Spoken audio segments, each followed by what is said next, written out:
Hello everyone. Today we are going to discuss the one most important theorem और ये tensor algebra का part 3 video है और इसमें हम डिस्कस करेंगे एक ये थ्योरम है। और इस थ्योरम जैसे ये थ्योरम तो ली गई है कंट्रावेरिएंट वेक्टर पर, लेकिन अगर ये थ्योरम समझ में आ जाती है आपको तो आपको कम से कम 5 थ्योरम एक साथ आप समझ लेंगे, क्योंकि ये बहुत बहुत बहुत इम्पॉर्टेंट है और जो कि हर साल एग्जाम में कभी किसी न किसी रूप में ये पूछा जाता है। तो आइए इसको समझते हैं। तो इसमें लिखा गया है कि to prove that transformation of a contravariant vector form a group. Form a group का मतलब है कि ये ट्रांजिटिव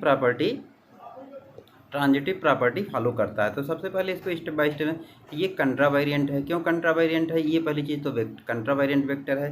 क्यों कंट्रावेरिएंट वेक्टर है? क्योंकि एक क्वांटिटी ए है, इस पर आई लिखा है, तो ए आई का मतलब हुआ कि ये अपर सफिक्स है। इस अपर सफिक्स को बोलते हैं सुपर स्क्रिप्ट। अब ये सुपर स्क्रिप्ट है तो इसका मतलब है कि इसकी रैंक कितनी हुई? 1, क्योंकि एक ही इस पर अपर पोजीशन पे एक ही सफिक्स लगा हुआ है।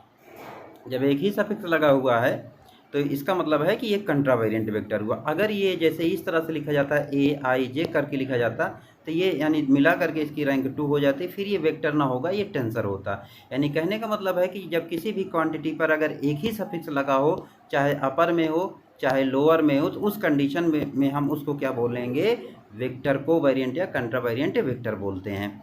अब तो ये तो समझ में आ गया। अब यहाँ पर इसको हमें ये फार्म करना है कि ये ग्रुप फार्म करता है। तो यहाँ पर एक हम ये फ्लो चार्ट टाइप से बनाया गया है, इसकी मदद से इसको हम समझते हैं।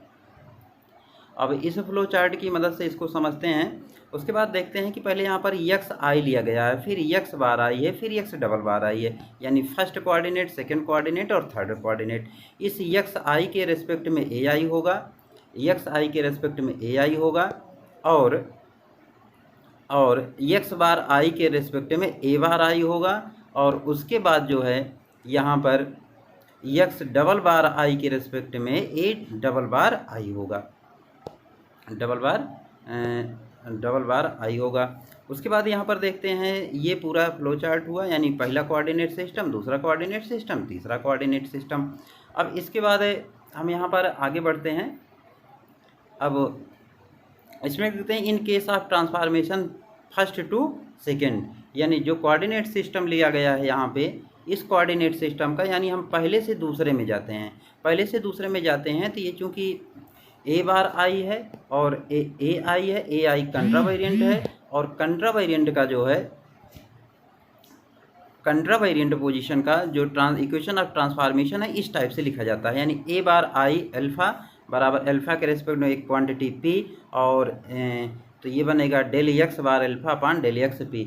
लिखने का तरीका भी ऐसे है, जैसे ध्यान समझ लीजिए, जैसे ए बार आई का ट्रांसफॉर्मेशन कराना है तो यहाँ से आई की रेस्पेक्ट में एक अल्फ़ा हो जाएगा, और यहाँ पर होगा del X alpha upon del X bar I होगा upon del X bar alpha. यानी कहने का मतलब ये हुआ कि ये कंट्रावेरिएंट है, कंट्रावेरिएंट में ऐसे ही चला जाता है, तो यानी इधर से इधर चलेंगे, यानी अल्फ़ा के रेस्पेक्ट में पी से इसको हम डिफ्रेंशिएट करते हैं।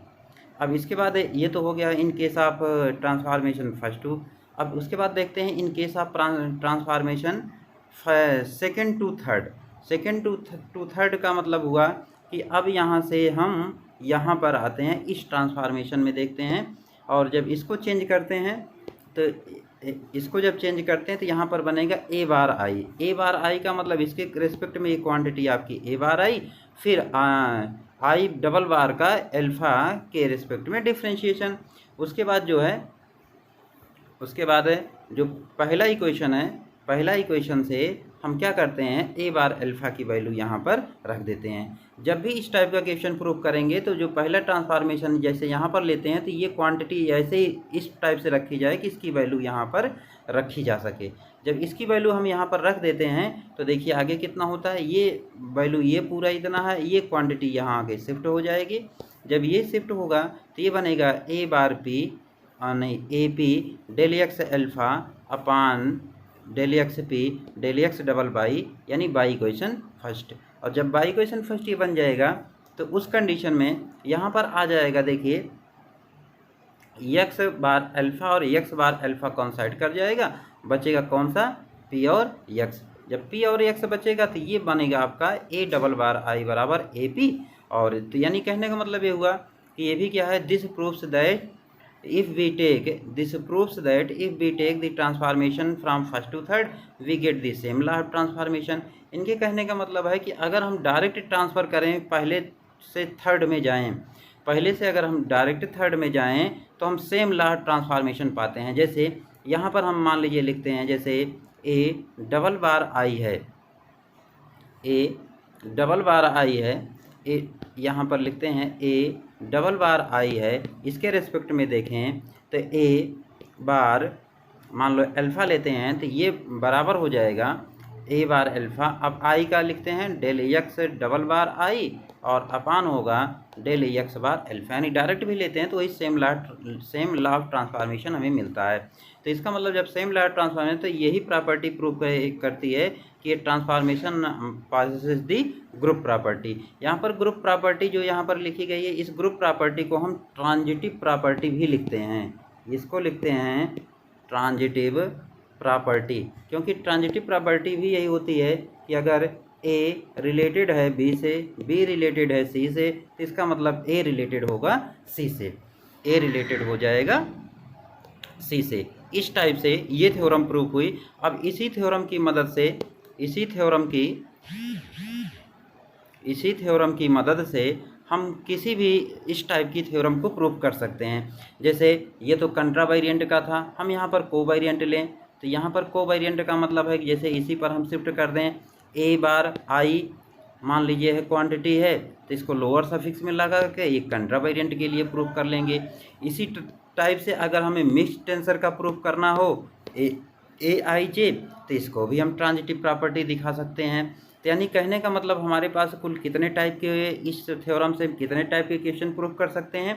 तो एक टाइप तो आपका ये कंट्रा वेरिएंट हुआ, दूसरा टाइप हुआ को वेरिएंट हुआ, तीसरा टाइप हुआ ए आई जे मिक्स्ड टेंसर हुआ, और जो चौथा टाइप हुआ इससे जैसे ए आई जे, इसको भी कर सकते हैं। पांचवा टाइप हुआ ए आई जे यानी कंट्रा वेरिएंट, ये आपका को वेरिएंट टेंसर है, और जैसे यहाँ पर ए आई जे है ये कंट्रा वेरिएंट टेंसर है।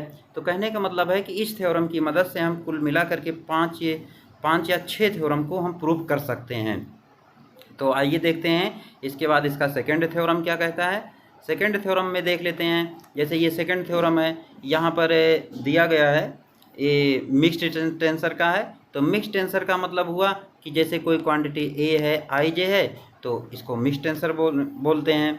तो यानी एक अपर सफिक्स पर है, एक लोअर सफिक्स पर, सब सेम टू सेम लिखना है, इसमें कहीं कोई अंतर नहीं। बस आपको यहाँ पर लॉ ऑफ ट्रांसफॉर्मेशन आना चाहिए, और लॉ ऑफ ट्रांसफॉर्मेशन के बाद है कि जो हम पहला इक्वेशन बनाएं वहाँ पर इसकी सेटिंग ऐसे हो कि जब दूसरे कोऑर्डिनेट में जाएं तो वो वैल्यू यहाँ पर हम वैल्यू इसकी रख सकें। जब इसकी वैल्यू यहाँ पर हम रख देंगे तो उसी टाइप से ये भी आपका पूरा प्रूफ हो जाएगा। इसको हम नेक्स्ट वीडियो में डिस्कस करेंगे, और पहले इसको अच्छे से समझ लीजिएगा, और थैंक यू।